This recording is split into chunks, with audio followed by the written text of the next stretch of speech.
Hello friends, स्वागत है आपका वीकेएस 2.0 में। आज हम बात करने वाले हैं जो हमारा गोलीय दर्पण चल रहा था, गोलीय पृष्ठों पर प्रकाश का अपवर्तन, उसके बारे में चल रहा था। आज हम बात करेंगे उसी की परिभाषाएं में फोकस दूरी के बारे में बात करेंगे। किसके बारे में बात करेंगे? फोकस दूरी के बारे में बात करेंगे। फोकस दूरी, फोकस दूरी। चलिए, फोकल लेंथ, जिसको इंग्लिश में क्या बोलते हैं? फोकल लेंथ बोलते हैं। क्या बोलते हैं दोस्त मेरे? फोकल लेंथ बोलते हैं। देखिए, हमने बोला था आप जो डायग्राम बनाएंगे अवतल दर्पण का, अवतल दर्पण में जो उभरा हुआ सतह होता है, तो उभरे हुए सतह पर क्या करते हैं? क्लई करते हैं। ठीक है, ये हमारा हो जाएगा मुख्य फोकस, मुख्य एक्सिस हो जाएगा। ये हमारा बताए थे हमने, ये पोल होता है और यहाँ पे एक आपका फोकस होगा। अभी मैं बताता हूँ, यहाँ पे क्या होगा? आपका फोकस होगा। तो और इसके बाद अगर हम उत्तल दर्पण की बात करें तो धंसा हुआ जो सरफेस होता है, ये आपका होता है क्या? क्लई किया हुआ होता है। यहाँ पे एक फोकस होता है आपका और यहाँ पर होता है हमारा पोल। ठीक है, तो ये हो गया हमारा उत्तल दर्पण और ये हो गया हमारा अवतल दर्पण। ध्यान दीजिएगा, अवतल दर्पण। ठीक है, तो मुख्य फोकस है ना, मुख्य फोकस, अरे सॉरी, यहाँ गोलीय दर्पण के जो ध्रुव हैं, ध्रुव को क्या पी से डिनोट करते हैं। थोड़ा ब्लर आ रहा है ना, अब सही आएगा। गोलीय दर्पण के जो ध्रुव हैं, जो पी है ना, तथा मुख्य फोकस के बीच की जो दूरी होती है, फोकस दूरी कहलाती है। यहाँ से यहाँ तक जो डिस्टेंस होती है वो फोकस दूरी कहलाती है। इसे एफ से डिनोट करते हैं, स्मॉल एफ से डिनोट करते हैं। अब यहाँ से यहाँ तक जो हमारी डिस्टेंस होगी वो क्या होगी? फोकस दूरी होगी, जिसे हम एफ से डिनोट करेंगे। ठीक है, अब देखिए, जहाँ तक रही बात, आपको हम बता दें,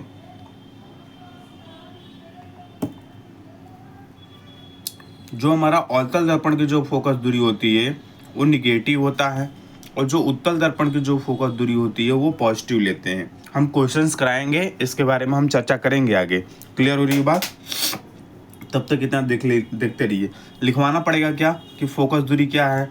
लिख लीजिए, दर्पण के ध्रुव, कौन सा? गोलीय दर्पण, गोलीय दर्पण के ध्रुव तथा फोकस के बीच की दूरी को, फोकस के बीच की दूरी को क्या कहते हैं? फोकस दूरी कहते हैं। क्लियर हो रही है बात कि नहीं हो रही है? फोकस दूरी कहते हैं। क्लियर?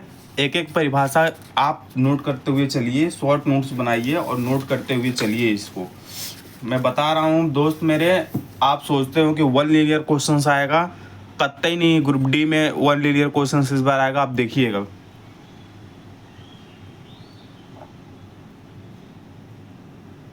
ये अब आपसे नहीं पूछने वाला है कि अवतल दर्पण की फोकस दूरी क्या होती है, तो आप कह देंगे अवतल दर्पण की फोकस दूरी सर ने बताया था निगेटिव होती है, चलो निगेटिव। ऐसे कतई नहीं आएगा, स्टेटमेंट के फॉर्म में आएगा और डायग्राम देकर बोलेगा कि यहाँ से इधर की जो डिस्टेंस है वो पॉजिटिव है, यहाँ से यहाँ की डिस्टेंस है निगेटिव है या पॉजिटिव है। अभी आपको इसलिए बेसिक पढ़ना है, बेसिक से चलना है, इस बात का ध्यान रहे। लास्ट हम पढ़ने वाले हैं परिभाषाएं, वो हम पढ़ने वाले हैं 9वां नंबर, जिसको बोलते हैं फोकस तल। क्या बोलते हैं? फोकस तल बोलते हैं। फोकस तल को बोलते हैं फोकल प्लेन, फोकल प्लेन बोलते हैं। क्लियर हो रही है बात कि नहीं हो रही है? क्लियर हो रही है? हमने एक क्या बना दिया? हमने एक बना दिया आपका अवतल दर्पण, एक हमने बना दिया आपका उत्तल दर्पण। ठीक है, यहाँ पे हमने ये आपका पोल हो गया, क्या हो गया? पोल हो गया। और यहाँ पर भी ये क्या हो गया? आपका पोल हो गया। क्लियर है? ये कौन सा दर्पण है? अवतल दर्पण। ये कौन सा दर्पण है? आपका उत्तल दर्पण। क्लियर होगी बात कि नहीं होगी? उत्तल दर्पण। अब देखिए अगर हम बात करें, अब यहाँ पे क्या था? हमारा फोकस था, और यहाँ पे क्या था? हमारा फोकस था। क्लियर होगी बात कि नहीं होगी? क्लियर होगी बात? बिल्कुल। अब अगर हम चर्चा करें किसके बारे में, यदि हम चर्चा करें फोकस तल के बारे में, तो फोकस जो तल होता है, यहाँ फोकस जो आपकी फोकस जो दूरी होती है ना, यहाँ से यहाँ तक तो फोकस दूरी होती है, जिसे एफ से डिनोट करते हैं। ये जो पी है डैश है और पी डबल डैश है, ठीक है? और यहाँ पर भी एक होगा आपका P dash P double dash, ठीक है? तो आप ये कहेंगे कि वह तल जो मुख्य फोकस जो होता है, वह तल जो मुख्य फोकस से गुजरता है तथा मुख्य एक्सिस के लंबवत है। सुनो बात को मेरी भाई। अभी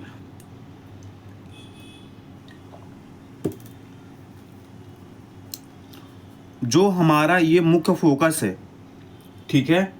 तो जो मुख्य फोकस से गुजरता है, जो मुख्य फोकस से गुजरता है और मुख्य अक्ष के लंबवत है, मुख्य फोकस से गुजरता है, मुख्य अक्ष के क्या है? लंबवत है, तो क्या कहलाता है? दर्पण का फोकस तल कहलाता है। दर्पण का फोकस तल कहलाता है, ठीक है? समझ बात आई? जो क्या होता है? वह तल है ना, जो मुख्य फोकस से, जो मुख्य फोकस से, जो मुख्य फोकस से गुजरता है तथा मुख्य अक्ष के लंबवत होता है, मुख्य अक्ष के लंबवत होता है, उसे क्या करते हैं? उसे दर्पण का फोकस तल कहते हैं। इस बात का ध्यान रहे, इस बात का ध्यान रहे, ठीक है? अब देखिए नोट, यहाँ पे करेंगे नोट लिख लीजिए कि गोलीय दर्पण के लिए, गोलीय दर्पण के लिए प्रकाश का परावर्तन के नियम जो होते हैं, प्रकाश के परावर्तन के नियम उसी प्रकार लागू होंगे, उसी प्रकार लागू होंगे जिस प्रकार समतल दर्पणों के लिए लागू होते हैं, जिस प्रकार समतल दर्पण के लिए लागू होते हैं। क्लियर है बात कि नहीं है? जो प्रकाश का परावर्तन का नियम हम बताएंगे वो उसी प्रकार लागू होगा जिस प्रकार क्या होता है, जिस प्रकार हमारा समतल दर्पण के लिए लागू होता है। क्लियर?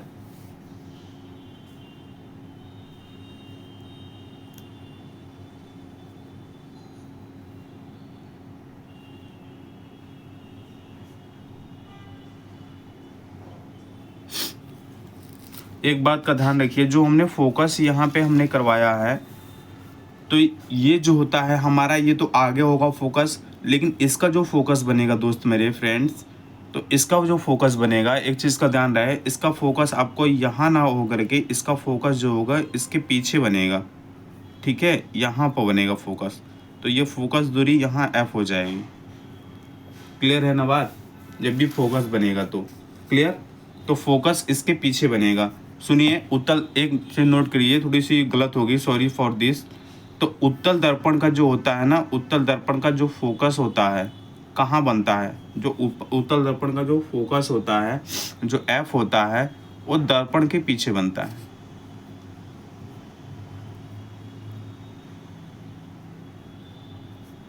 दर्पण के पीछे बनता है, इस बात का ध्यान रहे आपको, ठीक है? अब हम अब हम पढ़ाने वाले इसको आप चेंज कर लीजिएगा, है ना। इसको आप क्या करिएगा, चेंज कर लीजिएगा। यहाँ आपका होगा ये पोल और यहाँ पे आपका फोकस, ठीक है जी। और इनकी जो डिस्टेंस है एफ कहलाती है। क्लियर। अब अगर हम चर्चा करें कि गोलीय दर्पण द्वारा बने प्रतिबिंबों का निरूपण कैसे करते हैं, है ना। एक छोटी सी हेडिंग है, गोलीय दर्पण द्वारा बने प्रतिबिंबों का निरूपण।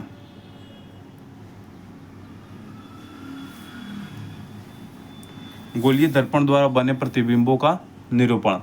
अब इसके बारे में हम चर्चा करें, अगर हम बात करें कि पहला जो कंडीशन है आपका,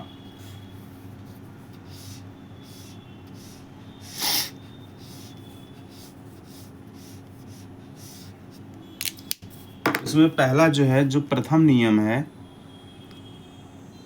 प्रथम नियम, तो प्रथम नियम क्या बोलेगा, इसमें जो प्रथम नियम होता है कि दर्पण के मुख्य अक्ष के समांतर, पहले हम डायग्राम देखेंगे। प्रथम नियम में क्या है हमारा, जैसे हमारा ये बना है ना। अब एक हमने यहाँ बना दिया उत्तल दर्पण, क्या बना दिया, उत्तल दर्पण। क्लियर होगी बात नहीं होगी। अब क्या था, हमने यहाँ पे लाया एक पोल था, यहाँ पे एक मुख्य एक्सिस लाया, हमने ड्रॉ किया, यहाँ पे हमने फोकस क्या कर दिया, फोकस। यहाँ पे हमने क्या कर दिया, सी का मतलब वक्रता केंद्र हो गया, ठीक है। अब कह रहा है यहाँ फोकस हो गया, सुनना बात को, और यहाँ हो गया आपका वक्रता केंद्र। अगर इसको ड्रा करें तो मुख्य एक्सिस पे हमारा पोल यहाँ हो जाएगा। हमने अभी बताया है सही करके कि फोकस यहाँ पर हो जाएगा और वक्रता केंद्र यहाँ पर हो जाएगा। इतनी बात आपको समझ में आ रही है कि नहीं आ रही है, बिल्कुल समझ में आ रही होगी। तो ये आपका अवतल दर्पण है और ये उत्तल दर्पण है। कौन सा दर्पण है, ये आपका अवतल दर्पण है और ये है आपका उत्तल दर्पण है, उत्तल दर्पण है। क्लियर हो रही है बात कि नहीं हो रही है। अब हम बात करेंगे, अगर हम चर्चा करेंगे किसके बारे में चर्चा करेंगे, अगर हम बात करेंगे कि दर्पण की मुख्य अक्ष के समांतर, मान लीजिए ये दर्पण के मुख्य अक्ष के समांतर हमारी कोई किरण आई, आप ध्यान से पढ़िएगा इसको, दर्पण के मुख्य अक्ष के समांतर कोई हमारी किरण आई, बिल्कुल आई, है ना। समांतर अक्ष के समांतर चलने वाली प्रकाश की किरण और दर्पण में रिफ्लेक्ट हुई, यानी परावर्तक जो पृष्ठ है इससे रिफ्लेक्ट होकर के किससे निकल गई, मुख्य फोकस से निकल गई। किससे निकल गई दोस्त मेरे, मुख्य फोकस से निकल गई। क्लियर हो रही की बात नहीं। इस मुख्य एक्सिस के समांतर हमारी जो किरण आई, मुख्य एक्सिस के समांतर किरण रिफ्लेक्ट के बाद, यानी ये हमारा परावर्तक पृष्ठ होता है ना दोस्त मेरे, क्या होता है, परावर्तक पृष्ठ होता है। तो परावर्तक पृष्ठ रिफ्लेक्ट हुई, तो रिफ्लेक्ट हो करके इस किससे निकली, मुख्य फोकस से निकली, है ना। मुख्य फोकस से होकर जाती है किस में, तो ये पहला नियम है कि कोई भी प्रकाश की किरण दर्पण के मुख्य अक्ष के समांतर चलने वाली दर्पण के परावर्तन के पश्चात मुख्य फोकस से होकर जाती है। पहला नियम लिखा दूं या आप लिख लेंगे, आप नोट कीजिए, मैं बोल रहा हूँ कि दर्पण के मुख्य अक्ष के समांतर, ये दर्पण के मुख्य अक्ष है, दर्पण के मुख्य अक्ष के समांतर चलने वाली जो प्रकाश की किरणें हैं वो परावर्तन पृष्ठ के पश्चात, यानी परावर्तन के पश्चात मुख्य फोकस से होकर के क्या होती है, जाती है। और अगर हम इसमें बात करें, जैसे हमारी कोई प्रकाश की किरण मुख्य अक्ष के समांतर आई और ये परावर्तन पृष्ठ है और इससे क्या हुई, रिफ्लेक्ट हो गई। क्या हो गई दोस्त मेरे, रिफ्लेक्ट हो गई। रिफ्लेक्ट हो करके यहीं से इधर निकल गई। बात को समझिएगा, रिफ्लेक्ट हो करके यहीं से आपका किधर निकल गई, प्रकाश के इधर निकल गई। बट इसका जो आभासी प्रतिबिंब बना, जो आभासी बना, वो मुख्य फोकस से हो करके ये आभासी बन गया। हालांकि जो प्रकाश की किरण आई यहाँ तक, लेकिन यहाँ से ना आकर के क्या होगी, रिफ्लेक्ट हो गई यहीं से, यहाँ मुख्य फोकस से आई ही नहीं, यहाँ से क्या हो गई, रिफ्लेक्ट हो गई, लेकिन इसका आभासी कुछ बना। तो इसमें क्या है कि इसमें लिखिएगा कि यदि कोई प्रकाश की किरण मुख्य फोकस के समांतर आती है, परावर्तन के पश्चात वो क्या करती है, वापस आ जाती है, लेकिन मुख्य फोकस से क्या होती है, मुख्य फोकस से आती हुई प्रतीत होती है। किसमें, उत्तल दर्पण में। इसमें तो आती है, इसमें तो दिखाई दे रहा है आती है, इसमें तो आभासी हो गया, लेकिन इसमें आती हुई क्या होती है, प्रतीत होती है। क्या होती है दोस्त मेरे, आती हुई प्रतीत होती है। इस बात का ध्यान रहे। क्लियर है बात कि नहीं है?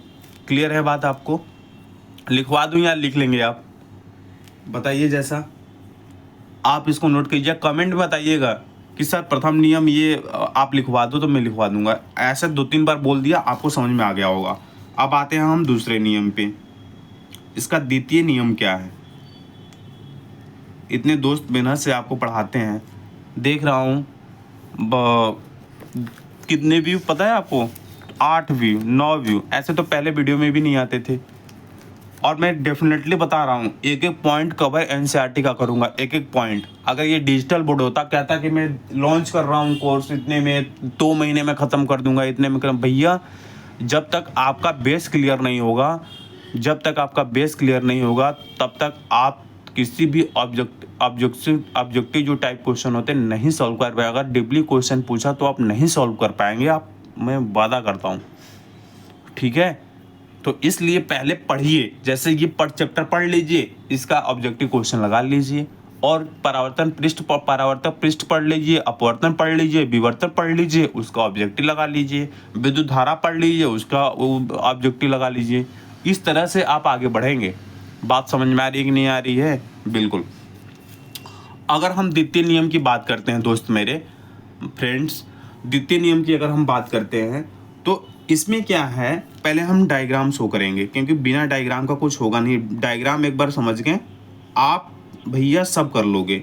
ठीक है, हमने बना दिया एक, कि क्या बना दिया, हमने बना दिया एक अवतल दर्पण। क्या बना दिया दोस्त मेरे, एक हमने बना दिया अवतल दर्पण। क्या बना दिया, अवतल दर्पण। और एक हमने बना दिया ये क्या, एक हमने बना दिया क्या, उत्तल दर्पण। ये हमारा बना दिया अवतल दर्पण, ये हमारा बना दिया उत्तल दर्पण। ठीक है, अब हम क्या बोलते हैं कि यहाँ हमारा एक क्या हो गया, यहाँ पे एक पॉइंट हो गया, P हो गया, ध्रुव है, ध्रुव होता ही होता है। और ये हमारा हो गया फोकस, और फोकस के बाद होता है सेंटर ऑफ वक्रता केंद्र होता है। ठीक है, ये हो गया। अब इसके बाद अगर इसमें हम ड्रॉ करें तो ये हमारा हो गया ध्रुव, हो गया पोल, हो गया। ठीक है, यहाँ पे क्या होता है, हमारा फोकस होता है, और यहाँ पर क्या होता है, ठीक है, सी होता है ना। अब हम बात करें एक चीज की, कि द्वितीय नियम क्या कहता है कि दर्पण के मुख्य फोकस से होकर जाने वाली, ठीक है, जैसे दर्पण के मुख्य फोकस से होकर जाने वाली कैसे, जैसे ये हमारा डायग्राम हुआ, तो दर्पण के मुख्य फोकस से हमारी कोई किरण आई, बात को समझिएगा, इसको समझिएगा।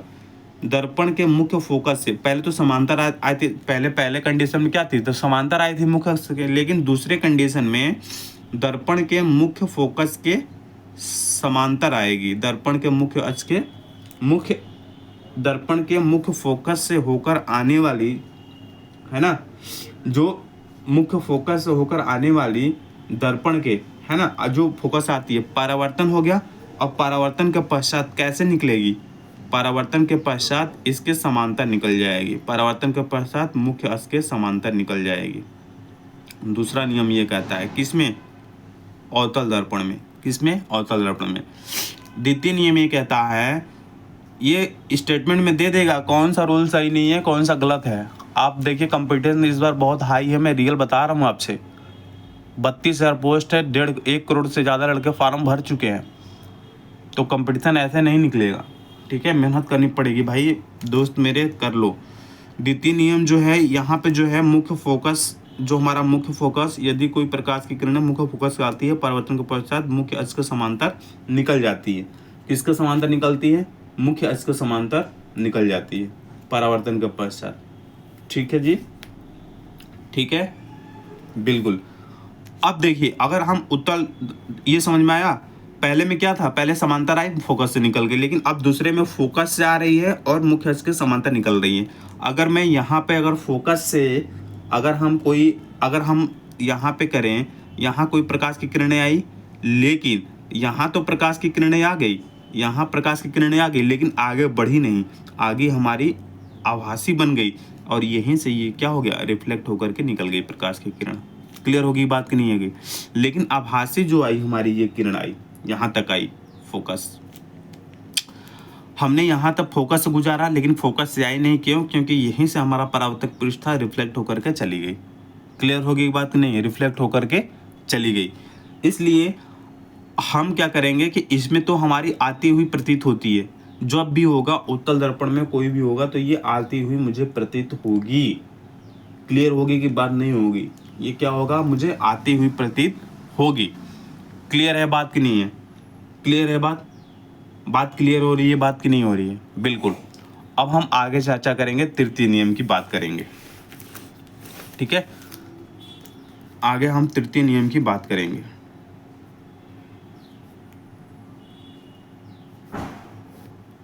आगे किसकी बात करेंगे? हम तृतीय नियम की बात करेंगे दोस्त मेरे।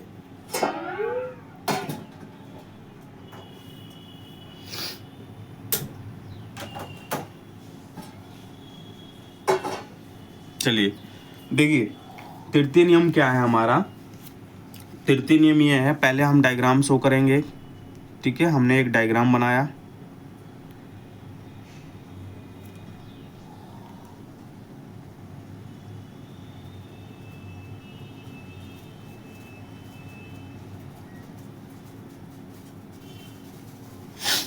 ठीक है, और यहाँ पे हमने क्या किया? ये हमारा पोल है। क्या है? पोल है। क्या है? पोल है।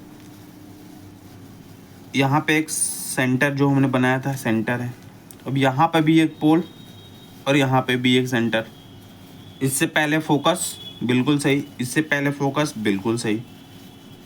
ऐसे ही तो बना, बिल्कुल। तो हम क्या करेंगे?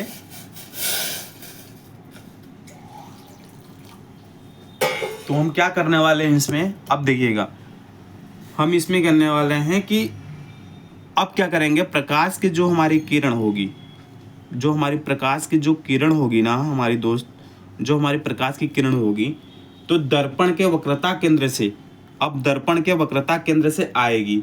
ठीक है जी, दर्पण के वक्रता केंद्र से, दर्पण के वक्रता केंद्र पर आएगी, दर्पण के वक्रता केंद्र से आएगी। पहले क्या हुई? मुख्य अक्ष के समांतर आई ना। दूसरी बार मुख्य फोकस से होकर आई, और तीसरी बार वक्रता केंद्र से होकर आती है, और परावर्तन के पश्चात ये वक्रता केंद्र से ही वापस हो जाती है। क्लियर बात हो रही है आपको? ठीक है, तो दर्पण के वक्रता केंद्र से होकर जाने वाली या वक्रता केंद्र से होकर आने वाली प्रकाश की किरण दर्पण के परावर्तन के पश्चात अपने मार्ग से क्या होती है? वापस लौट आती है। क्या होती है? अपने मार्ग से वापस हो जाती है। क्लियर हो रही है बात? और तृतीय नियम क्या बोलता है? तृतीय नियम ये बोलता है कि कोई भी यदि प्रकाश की जो किरण आ रही है तो यहाँ से आई, सुनिएगा, यहाँ से तो आई, और हम गुजारना चाहते थे सेंटर से, लेकिन गुजार नहीं पाए क्योंकि यहीं से रिफ्लेक्ट हो गई हमारी। लेकिन जब आगे हम बढ़ाएंगे तो ये आभासी हमारा यहाँ बनेगा ना हमारा आभासी। ठीक है, तो ये आती हुई प्रतीत होती है, ये हमारा रियलिटी है। क्लियर होगी बात नहीं? तीनों नियम क्लियर हुआ आपके? पहले किससे गुजारेंगे? छोटे से देख लीजिए, यहाँ मैं बताता हूँ। पहला नियम में क्या कहता है कि पहला नियम जब हम गुजारते हैं तो मुख्य अक्ष के समांतर हमारी जो किरणें आएंगी, मुख्य अक्ष के समांतर आएंगी। दूसरा क्या कहता है कि मुख्य फोकस के समांतर आएंगे, फोकस से होकर गुजारेंगे। और तीसरा क्या? फोकस, जब ये मुख्य अक्ष के समांतर आएंगी, जब मुख्य अक्ष के समांतर आएंगी तो ये रिफ्लेक्ट होकर के फोकस से निकल जाएंगे। लेकिन जो फोकस से हम गुजारेंगे तो ये मुख्य अक्ष के समांतर निकल जाएंगी द्वितीय नियम में। तृतीय नियम बोलता है कि अगर सेंटर ऑफ कर्वेचर की बात करें, अगर सेंटर ऑफ कर्वेचर है तो उससे जब पास होगी तो सेंटर ऑफ कर्वेचर पे ही रिफ्लेक्ट होकर के निकल जाएंगी। ये हमारा 3 नियम है, इस नियम को ध्यान रखिएगा। ठीक है मेरे दोस्त, कल हम क्या है, कल हम आपको पढ़ाएंगे, कल हम पढ़ाएंगे लास्ट टॉपिक पढ़ाएंगे ट्रिक से कि हमारा अवतल दर्पण और अवतल दर्पण या अभिसारी दर्पण में जो प्रतिबिंब बनता है हम ट्रिक से बताएंगे। पूरे आपको ये पूरा हम आपको बताएंगे ट्रिक से। आप बिल्कुल भी एक भी क्वेश्चंस गलत नहीं करेंगे, मैं वादा करता हूँ। ठीक है, तब तक के लिए बाय बाय, टेक केयर, जय हिंद, जय भारत, वंदे मातरम। आप अपना ख्याल रखें, लाइक एंड सब्सक्राइब करते रहिए। तब तक के लिए बाय बाय, जय हिंद, जय भारत, वंदे मातरम।